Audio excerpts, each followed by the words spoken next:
அஸ்ஸலாமு அலைக்கும். Hi friends, எல்லோரும் எப்படி இருக்கீங்க? நாங்களும் சூப்பராக இருக்கிறோம். வாங்க இப்போ நம்ம வீடியோக்குள்ளே போகலாம். இன்றைக்கி நாம் ஒரு ரெசிபி வீடியோ தான் பார்க்க போகிறோம். அதுக்கு முன்னாடி காலையில் செய்ய வேண்டிய எல்லா வேலையும் செஞ்சு முடிச்சிட்டேன். பால் காய்ச்சியாச்சு, டீ போட்டு வச்சுட்டேன். கடைக்கு போயிருக்காரு அவர், வந்த உடனே டீ குடிச்சிட்டு பாரு. இப்போ வாங்க நம்ம என்ன செய்ய போகிறோன்னு பார்க்கலாம். என் ஹப்பி வந்து டிஃப்ரெண்ட்டாக சட்னி செஞ்சு தரேன் அப்படின்னு சொன்னார். பெரிய நெல்லிக்காய் வச்சு தான் சட்னி செய்ய போகிறாரு. இப்போ வாங்க ரெசிபி முதல்ல நாம் பார்த்துட்டு வந்துடலாம். ஒரு 5 காஞ்ச மிளகாய் எடுத்திருக்காரு, ஒரு பிஞ்சு இஞ்சி எடுத்திருக்காரு, அதுக்கப்புறம் கடலப்பருப்பு வந்து கொஞ்சமாக எடுத்திருக்காரு, அதுக்கப்புறம் 2 பச்சை மிளகா, ஒரு பெரிய சைஸ் பல்லாரி வெங்காயம், ஒரு 3 நெல்லிக்காய் இதுதான் எடுத்திருக்காங்க. இப்போ வந்து கடாயில் எண்ணெய் போட்டு சூடானதுக்கப்புறம் கடலப்பருப்பு போட்டுடலாம். எடுத்து கடலப்பருப்பு கொஞ்சம் வதனதுக்கப்புறம் கருவேப்பிலை போட்டுக்கலாம். கருவேப்பிலை போட்டு இப்போது கட் பண்ணி வச்ச வெங்காயம் எடுத்து போட்டுக்கலாம். நம்ம வெங்காயம் ஒரு 2 நிமிஷம் வதங்கினதுக்கப்புறம் பச்சை மிளகா, காஞ்ச மிளகா ரெண்டையும் எடுத்து போட்டு நாம் கொஞ்சம் நல்லா கண்ணாடி பதம் வர வரைக்கும் வதக்கி விட்டுக்கலாம். இப்போ சொல்லுங்கள், தினமும் ஒரே மாதிரி சட்னி சாப்பிட்டு ரொம்ப போர் அடிக்குது. எப்போ பார்த்தாலும் கடல சட்னி, தேங்காய் சட்னி, கொத்தமல்லி சட்னி, இந்த தக்காளி சட்னி இதே சாப்பிட்டு இப்போது டிஃப்ரெண்ட்டாக வந்து இந்த மாதிரி நெல்லிக்காய் சட்னி செஞ்சு சாப்பிட்லாம். பசங்க எல்லாம் நெல்லிக்காய் சாப்பிட மாட்டாங்களே, இனிமேல் கவலையே பட வேண்டாம். நாம் வந்து இந்த மாதிரி சட்னி செஞ்சு கொடுத்துடலாம் அவங்களுக்கு. இப்போ வந்து வெங்காயம் கொஞ்சம் நல்லா வதங்கி வர்றதுக்கு சால்ட் உப்பு போட்டுக்கிட்டாரு கொஞ்சமாக. வெங்காயம் நல்லாவே வதங்கி வந்துடுச்சு. இப்போ வந்து நாம் இஞ்சியும் நெல்லிக்காயும் எடுத்து போட்டுக்கலாம். ஒரு 5 நிமிஷம் நல்லா வதக்கி விட்டுட்டு அதுக்கப்புறம் ஆற வச்சு மிக்ஸி ஜாரில் போட்டு அரைச்சிக்கிட்டு வந்துடுறேன். இந்த சட்னி எப்படி வருமோ என்ற டவுட்டில் தாங்க நாங்களே செய்ய ஆரம்பித்தோம். ஆனால் செஞ்சு முடித்ததுக்கப்புறம் சாப்பிட்டு பார்த்தோம். சூப்பராக இருந்துச்சு சட்னி. வந்து நான் வந்து இட்லிக்கு தொட்டு சாப்பிட்டேன். செம்மையாக இருந்துச்சு, செம்ம சூப்பராக இருந்துச்சு, டிஃப்ரெண்ட்டாக இருந்துச்சு சட்னி. இது ரொம்ப சூப்பராக இருக்குது. ஒரே ஒரு தடையாவது நீங்கள் செஞ்சு பாருங்கள். இந்த மாதிரி சட்னி நல்லா இருக்கான்னு செஞ்சு பார்த்துட்டு எனக்கு கமெண்ட் பண்ணுங்கள். வீட்டில் எல்லோரும் சாப்பிட்டு பார்த்துட்டு சூப்பராக இருக்குன்னு சொன்னாங்க. யாராலையுமே கெஸ் பண்ண முடியல நெல்லிக்காய் சட்னின்னு. நாங்கள் சொன்னதுக்கப்புறம் தான் அவங்களுக்கே தெரியுது நெல்லிக்காய் சட்னி அப்படின்னு. அந்த அளவுக்கு சூப்பராக இருந்துச்சு சட்னி இது.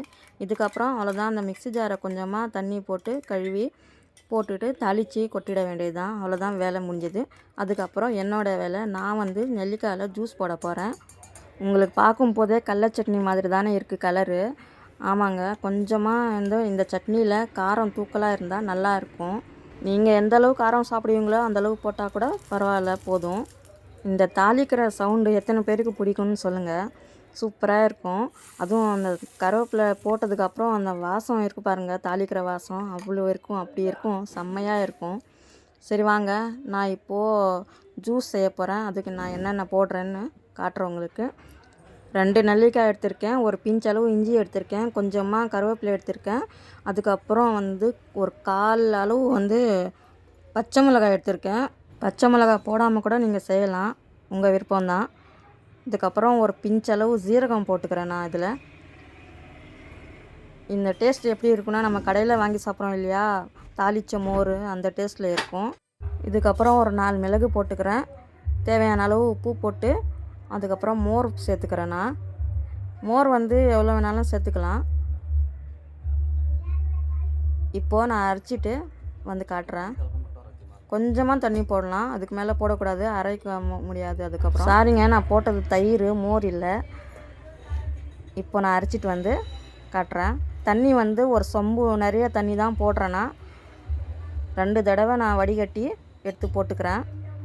அவ்வளோதாங்க, இதுக்கப்புறம் நம்ம குடிக்க வேண்டியது தான் போட்டு.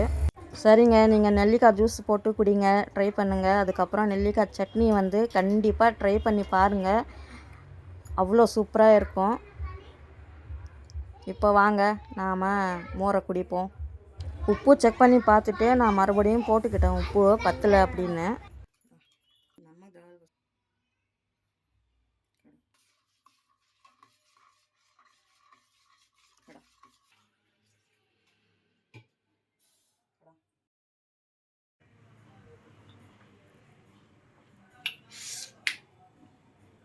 சூப்பராக இருக்குது நெல்லிக்காய் மோர் ஜூஸு.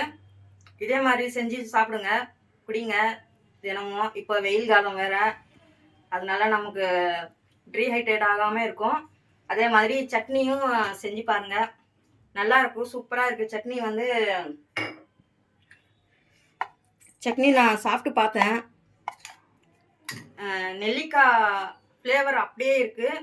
ஆனால் செம்மையாக இருக்குது சட்னி. இது நிஜமாக சொல்கிறேங்க, இந்த மாதிரி சட்னி ஒரு தடவை செஞ்சு பாருங்கள், நீங்கள் உங்களுக்கே பிடிக்கும். ரொம்ப சூப்பராக இருக்குது சட்னி. நாங்களும் எப்படி வருமோன்னு தான் பார்த்தோம், நல்லா வருமா நல்லா வராதோன்னு. செஞ்சு பார்த்ததுக்கப்புறம் சூப்பராக இருக்குது சட்னி. நீங்கள் செஞ்சு பாருங்கள் அதே மாதிரி ஜூஸும் செஞ்சு குடிங்க. தினமும் ஜூஸ் குடிங்க, உடம்புக்கு ரொம்ப நல்லது. நெல்லிக்காய் ஜூஸு, நெல்லிக்காய், மோர், கருவேப்பிலை எல்லாமே சேர்த்துருக்கேன். ரொம்ப சூப்பராக இருக்குது ஜூஸு. அடுத்த வீடியோவில் நம்ம பார்க்கலாமா? Okay, bye friends.